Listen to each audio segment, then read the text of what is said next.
나중된 자 의식으로 살라. 어떤 자 의식이요? 나중된 자 의식으로 살라라는 제목으로 말씀을 나눕니다.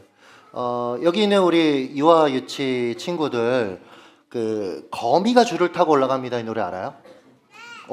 알아요. 그럼 목사님하고 한번 아시는 우리 성도님들로 같이 한번 불러보겠습니다. 거미가 줄을 타고 올라갑니다. 비가 오면 끊어집니다. 햇님이 방긋 솟아오르면 거미가 줄을 타고 내려옵니다. 세대 불문하고 지금 거의 다 아시는 것 같아요. 그렇죠? 며칠 전에요, 혼자 이 노래를 부르다가 펑펑 울었어요. 가사에 인생이 있더라고요. 전 그럼 또 찾아보거든요. 실제로 이 노래가 미국에서 1910년 이전부터 불려졌대요. 그러니까 여러분, 적어도 110년 이상 세월의 검증 속에 사람들의 입에 계속 오르내린다? 단순히 재미있는 노래 그 이상이라는 것입니다. 여러분 잘 보세요. 거미가 줄을 타고 올라갑니다. 거미도 기대가 있었을 거예요. 애씀도 있었을 겁니다. 그런데 어느 순간 비가 오면 끊어진대요. 제자리 걸음인 겁니다. 저 여기서 막 울었는데 혼자 너무 당황스러운 거예요. 어느 순간 한 방에 내 삶의 결과물들이 날아가 버리니까 인생의 고단함도 느꼈을 것입니다. 아마 오늘 우리가 함께 나눌 이 포도원 품꾼의 비유를 예수님께 최초로 들었을 당시의 사람들, 1차 청중들도 이 노래를 아마 그들이 들었다면 저처럼 노래 속에 담긴 인생의 고단함을 발견하고는 아마 눈물을 글썽이지 않았을까라는 상상을 해봅니다. 당시 예루살렘은 최악의 실업률, 이 실업률로 몸살을 앓고 있었다라고 합니다. 인구 10만 명 중에 1만 8천 명 정도가 실업자였대요. 그러니까 여러분, 실업률로 한 사람은 18%입니다. 18%.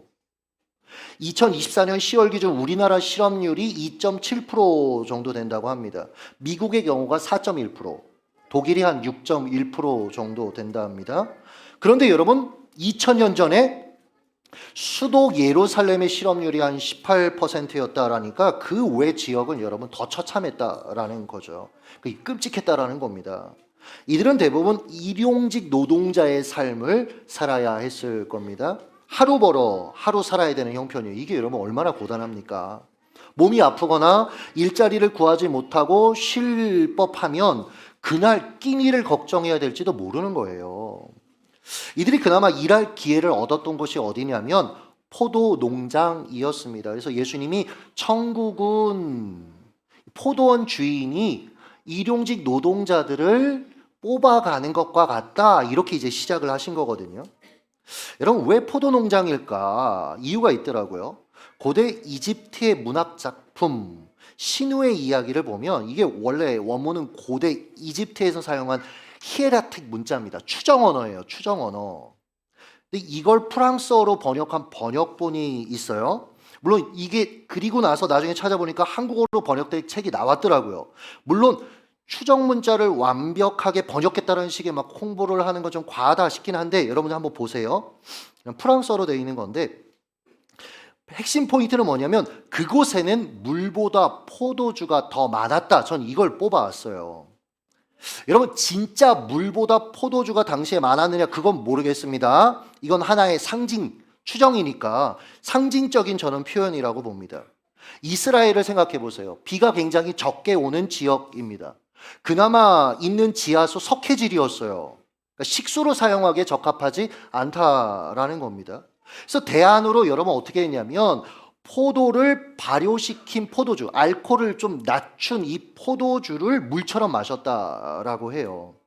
즉 포도와 관련된 산업이 호황을 누렸다라고 여러분 보시면 되겠죠.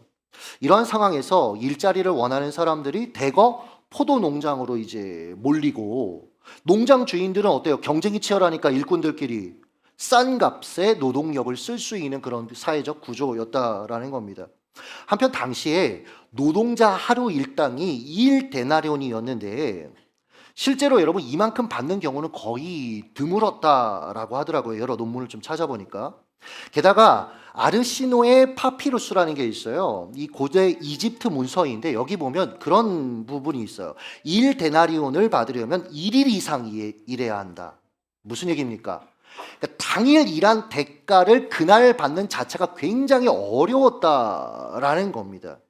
게다가 여러분 당시 하루 임금이 1데나리온이더라도 주인이 노동력을 노동시장에서 추가로 더 데려오면 n분의 1이에요.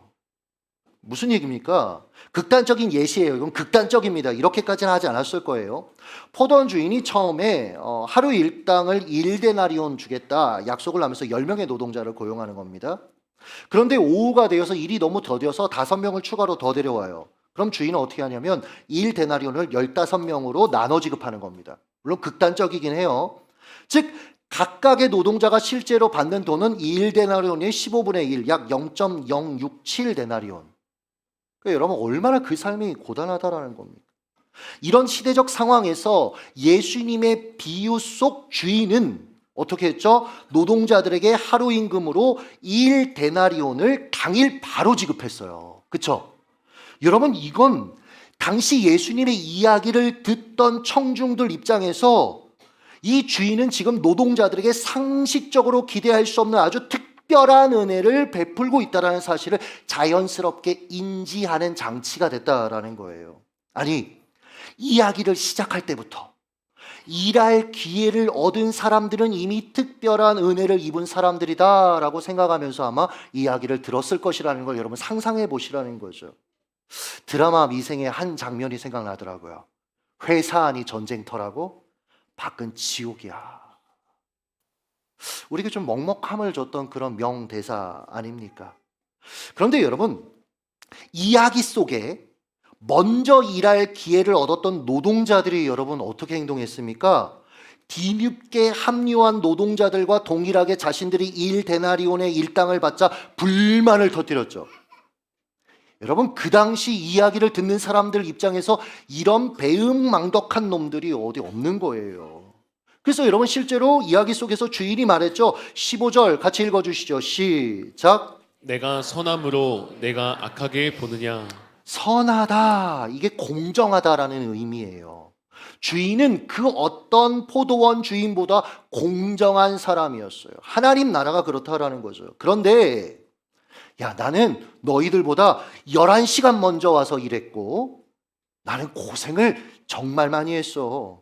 고로 너희보다 내가 더 많이 받을 자격이 있어. 이 자격을 운운하며 주인이 공정하지 못하다라고 외치는 이 사람들, 먼저 온 이 사람들, 일 더 많이 한 이 사람들.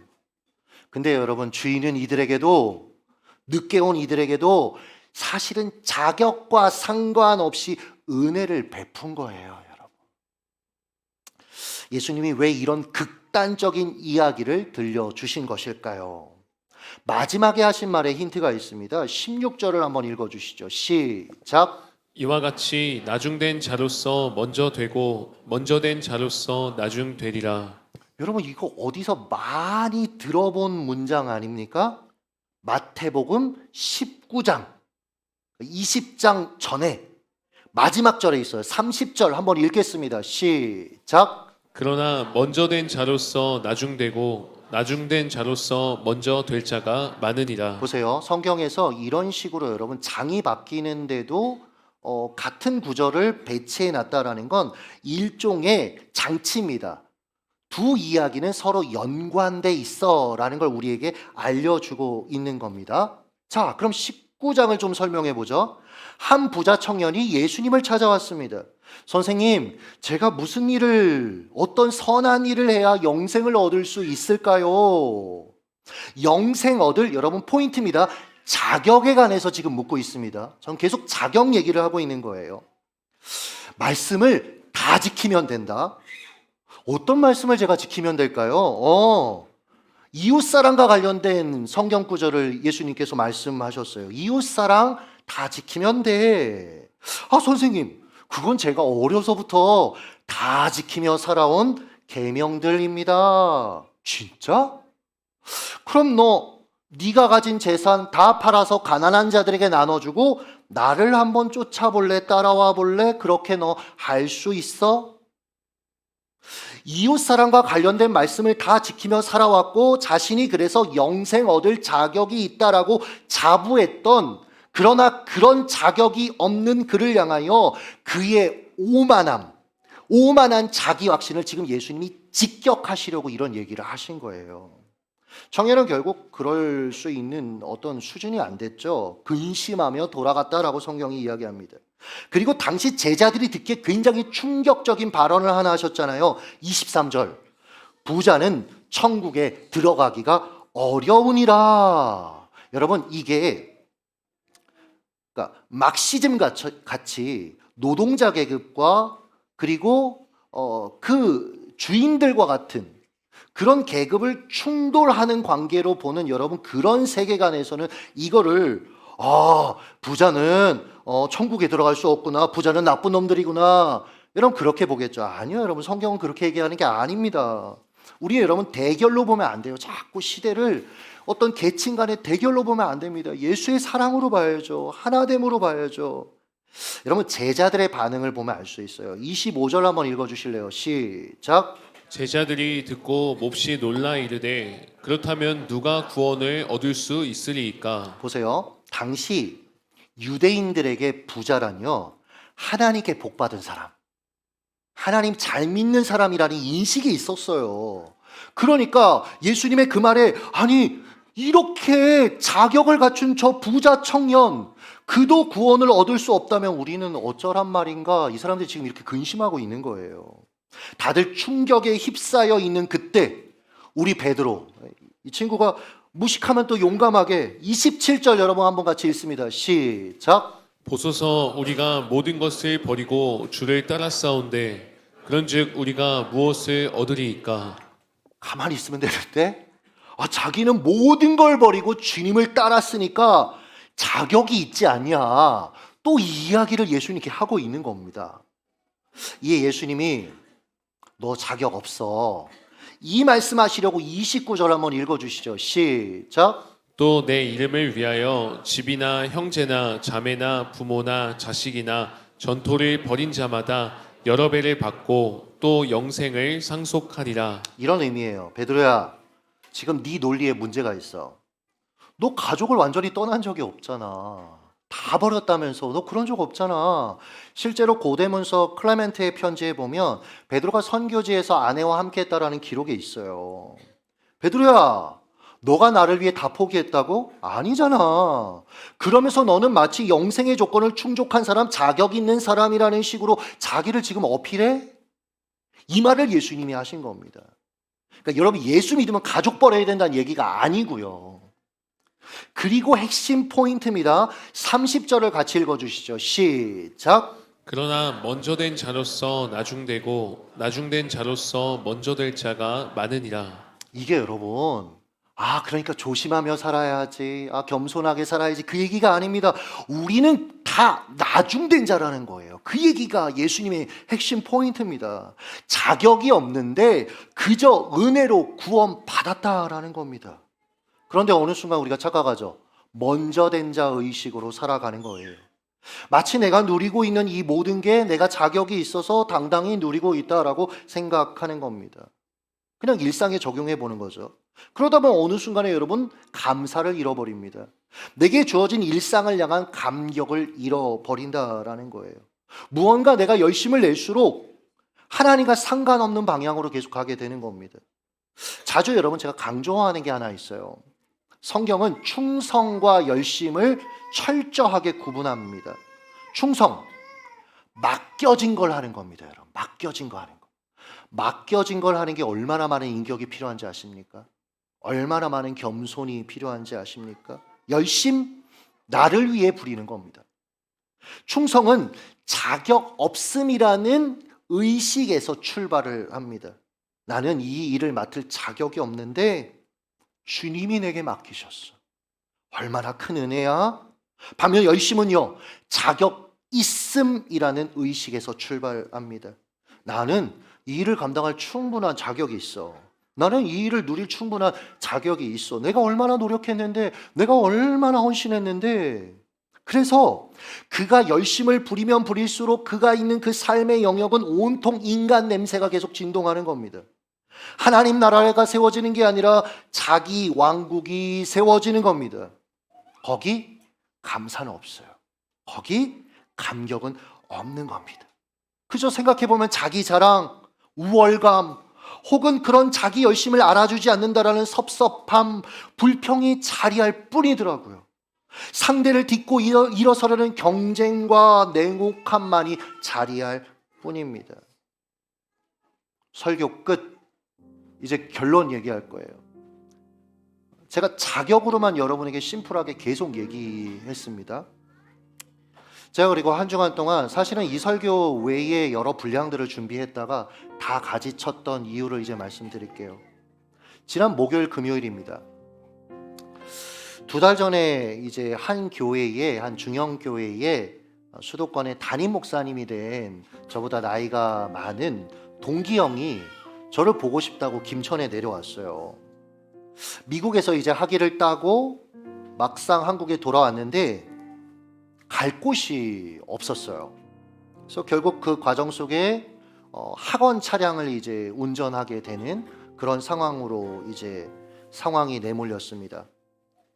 감사하게도 이 과정 속에 이분이 한 1년 반 이후에 하나님 은혜로 중형교회 담임이 이제 되었어요. 전 다 알고 있었고, 그런 이제 이 형이 저는 너무 안쓰럽고, 그러나 힘이 되고 싶은 거예요. 그래서 제가 자주 연락을 계속 했었는데, 그게 너무 고마워서 기억나서 내려왔다는 거예요. 야, 내가 상황이 어려워 보니까 누군가한테 전화하는 것도 어렵더라. 괜히 부담을 상대가 느낄까봐 그것조차 어려웠어. 아무한테도 연락할 수 없었어. 가족한테도 쉽지 않더라. 근데 너는 계속 나한테 전화를 주는 모습 보면서 아, 얘는 25년 전이나 지금이나 변함이 없구나. 그래서 만나러 왔다는 거예요. 정말 바쁜 일정 속에. 이제 여러 이야기를 이틀 동안 하는데 2개월 차 담임의 그 순수하고 풋풋한 이야기들을 막 저한테 털어놓으시는데 제 가슴에 너무 깊이 와닿았어요. 제가 2주간의 자격에 대해서 계속 이 말씀을 묵상하고 있었거든요. 이런 얘기 하더라고요. 나는 성도님들이 내게 찾아와서 고단한 삶에 관해 털어놓으실 때 기도 받으시는 그 모습을 볼 때마다 너무 감격스러워. 야, 내가 뭐라고 나한테 상담을 요청하고 기도를 받아? 고작 2달 전에 부임한 목사인데 날 얼마나 안다고. 그런데 나를 신뢰하면서 나를 목사라고 불러주고 또 내가 뭔데 이렇게 성도님들이 나를 사랑해 주실까. 그날 KTX역 앞에 있는 커피숍 하나 있어요. 거기 브런치가 돼서 아침 일찍 가서 거기 그 커피숍 구석에 둘이 앉아서 먹고 있었는데 먹다 말고 제가 펑펑 울었어요. 뭐 그 얘기를 하는 그 형도 막 울고, 제가 눈물을 글썽이면서 그 형에게 그렇게 얘기했습니다. 형의 모습을 통해서 저를 좀 돌아보게 됐어요. 성도님들이 저를 사랑해 주시는 것, 성도님들이 저와 함께하는 것, 제가 또 성도님들을 섬길 수 있는 것 자체가 사실은 하나님의 은혜이고 감사이어야 하는데 그렇잖아요. 여기 지금 이 집사님 지금 뭐 서 있잖아요. 허리가 아파서 그래요. 그럼 빠져야 되는데 자기 하겠대요. 제가 어제도 이게 너무 감사한가. 얼마나 부담스러울까. 이렇게 헌신하는 성도들과 내가 함께 있는데, 근데 어느 순간 나는 14년 전에 개척했고 많은 헌신들을 했고 많은 고생들을 했고, 그러니까 이 정도면 사랑받을 자격이 있다라는 생각이 제 안의 은연 중에 형 있었던 것 같아요. 생각한 만큼의 존중이나 대우가 없으면 섭섭했던 것 같아요. 그러다 보니까 감사보다 한숨을 더 많이 내뱉었던 것 같아요. 형, 저도 모르는 사이에 먼저 된 자 의식에 제가 사로잡혔던 것 같고, 사실 저는 나중된 자인데 제게 형의 마음을 나눠주셔서 너무 감사합니다 라고 했어요.